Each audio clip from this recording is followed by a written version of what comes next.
Imagine the sun simply turning off. No flare, no explosion, no warning siren from the sky. 1 second, the solar system has a heart. The next second, it does not. For the first few minutes, life on Earth continues in a cruelly normal way. People keep driving, planes keep cruising, a child keeps pointing at a cloud. Because sunlight is not instant, light takes time to cross space. The photons warming your face right now left the sun about 8 minutes ago. The news that the sun has gone dark needs the same travel time to reach us. So Earth receives the final 8 minutes of sunlight like a delayed broadcast, and then it ends. Not with a sunset, not with a gradual dimming at the horizon. It ends everywhere at once, as the last stream of photons passes by and keeps going into the outer darkness. At that moment, the daytime sky collapses into black. Blue exists because air scatters sunlight. Remove sunlight, and the scattering stops. Even at what used to be noon, the stars are suddenly visible. The Milky Way becomes a bright, cold river overhead. It is beautiful. It is also a warning. Temperature does not drop to deep freeze instantly because Earth has stored heat. Oceans, air, and land hold energy, but the direction of change becomes one way. From this point forward, Earth is radiating heat to space while receiving almost none in return. The planet begins an energy deficit that it cannot negotiate with. Within the first hour, the human body would feel the shift. The ground cools, the air cools, wind patterns wobble because the sun is the engine that drives daily convection. The familiar rhythm of warm afternoons and cool nights disappear. There is only night now, and it stays. Then comes the second twist. Light is not the only thing we get from the sun. We orbit the sun because of its gravity. If the sun turns off but keeps its mass, then gravity remains, and Earth continues orbiting an invisible sun in darkness. But if the sun vanishes completely, mass included, then gravity changes too. Gravity is not a rope, it is a curvature in space-time, and changes in that curvature propagate at the speed of light. So if the sun's mass disappeared, Earth would not react instantly. For the same 8 minutes, Earth would continue moving as if the sun were still there. And then, when the gravitational influence stops arriving, Earth would no longer be forced into a curved path. Orbit is a controlled fall. Remove the central pull, and the fall ends. Earth would fly off in a straight line tangent to its old orbit at about 30 kilometers per second. A planet becomes a projectile. The solar system becomes a memory. Whether Earth keeps orbiting an unseen sun or drifts away through interstellar space, the immediate story on the surface is the same. Darkness arrives, cooling begins, the long chain reaction starts. In the first day, the most important loss is not warmth, it is agriculture. Photosynthesis stops the moment sunlight stops.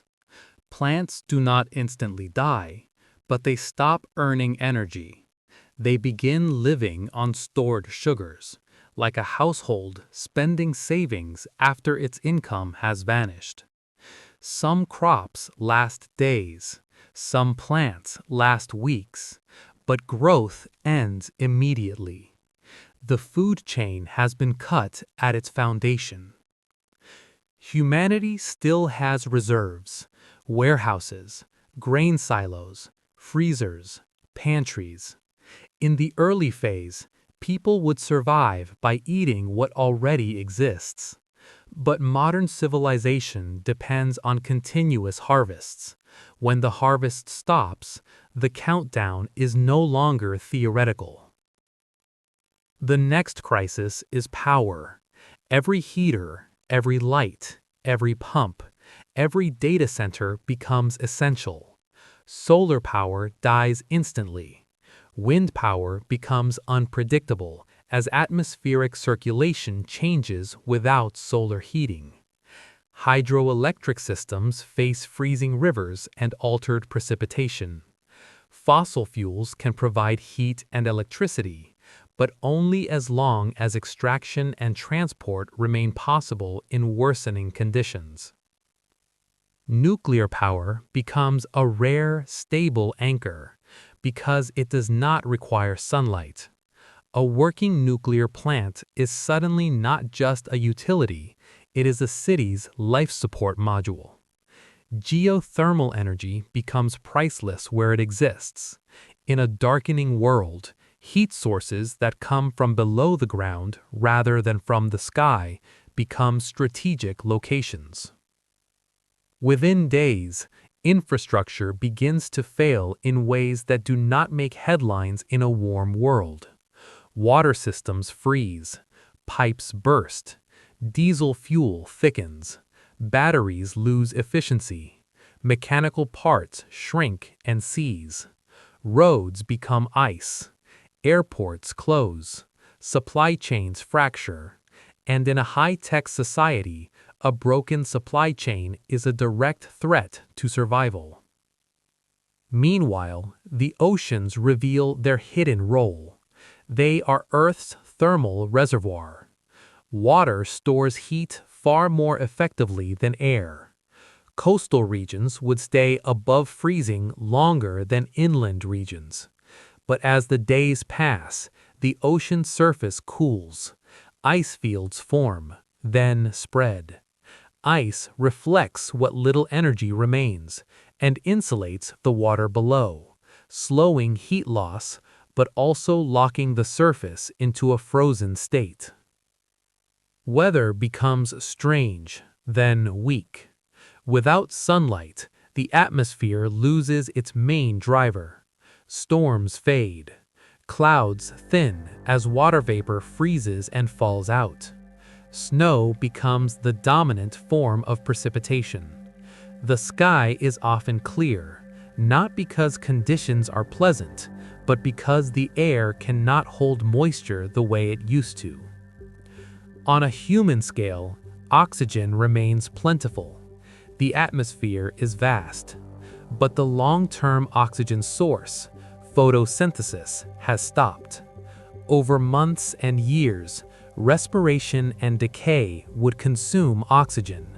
The air would slowly change, not as an immediate suffocation event, but as a slow drift away from the balance life evolved to expect. In the first weeks, society's fate depends on coordination. Heat needs fuel. Fuel needs transport. Transport needs maintenance. Maintenance needs parts. Parts need factories. Factories need power. And power needs stable systems in a world that is steadily losing the conditions those systems were built for. As the cold deepens, the planet begins to reorganize itself around one remaining source of steady energy: Earth's interior. Even without the sun, Earth is not cold at the core. Radioactive decay in the mantle continues. The core retains heat from formation. This geothermal energy is tiny compared with sunlight, but it becomes the only constant input. In a sunless world, the most habitable places are those connected to this internal heat. This is where the scenario starts to resemble space survival. The surface becomes an unprotected exterior. Life retreats into controlled habitats. Underground spaces become cities. Mines become shelters. Tunnels become corridors of survival. The boundary between indoors and outdoors becomes the boundary between alive and dead. Food production must also become artificial. Without sunlight, traditional farming ends. Greenhouses are no longer greenhouses. They are heated factories for photosynthesis, requiring massive energy inputs for lighting. In practice, the most scalable food systems would shift toward microbial and industrial biology, cultivating bacteria, algae or fungi using chemical energy, electricity, or stored organic material. It is not the romantic image of survival. It is the image of life support engineering. Deep ocean ecosystems offer a clue. Today, hydrothermal vents support communities that never see sunlight. They rely on chemosynthesis, where microbes use chemical gradients as energy. In a sunless Earth, those deep systems could persist far longer than surface ecosystems. They would become the planet's last naturally powered biospheres, warmed by geothermal heat and fed by chemistry. On land, the atmosphere continues to cool and dry. As temperatures fall, water vapor condenses and freezes out. Clouds diminish. Eventually, carbon dioxide can begin to freeze as dry ice in the coldest regions. If the planet approaches extremely low temperatures over long timescales, even major atmospheric gases could condense on the surface. Oxygen and nitrogen have boiling points that are reachable in deep space conditions. That would mean the atmosphere itself could begin to collapse onto the surface as frost. This is not a fast process on a human scale, but it matters because it defines the end state. Without the sun, Earth trends toward a world with a frozen surface, a thick ice shell over oceans, and a thinner, colder atmosphere, unless technology intervenes locally. What about the moon? In a scenario where only light disappears, but solar gravity remains, Earth and Moon continue their familiar dance. Tides still occur, though the oceans increasingly lie under ice. In a scenario where the sun's mass vanishes, Earth and Moon likely remain bound to each other and drift together through space. A double world, traveling between stars, carrying its surviving life in pockets of heat and steel. In that drift, the sky becomes permanent astronomy. No daylight glow, no sunrise. The cosmos is always visible. But visibility does not equal safety. Cold becomes the ruling law. Any failure in power becomes fatal. Any leak in a habitat becomes a countdown. Life continues only where it is actively maintained. At this stage, survival is less about courage and more about systems: air filtration, heat management, food synthesis, waste recycling. The same challenges faced by spacecraft and polar stations become the challenges of civilization itself. Over months, the surface of Earth will transform into a world of ice and silence. Lakes freeze, rivers lock, soil becomes permafrost, forests become brittle structures, then decay into frozen debris. The biosphere that once covered continents retreats to engineered islands of warmth. Yet some life could endure for a long time beneath the ice. Ice is an insulator. Under thick ice sheets, liquid water can remain, especially where geothermal heat is higher. Earth already hosts subglacial lakes today. In a sunless future, those hidden waters would become refuges, not because they are comfortable, but because they are shielded. For humanity, the question is not whether the planet becomes unrecognizable. It does. The question is whether intelligence can build a stable life support culture faster than the planet cools. In the early phase, the key advantage is knowledge. We understand thermodynamics. We understand energy generation. We understand closed-loop systems. We know how to run habitats in hostile environments, submarines, space stations, polar research bases. The challenge is scale. A few hundred people can live in a controlled system today. Billions cannot, not without time, preparation, and massive infrastructure. If the sun went out without warning, the collapse would be uneven.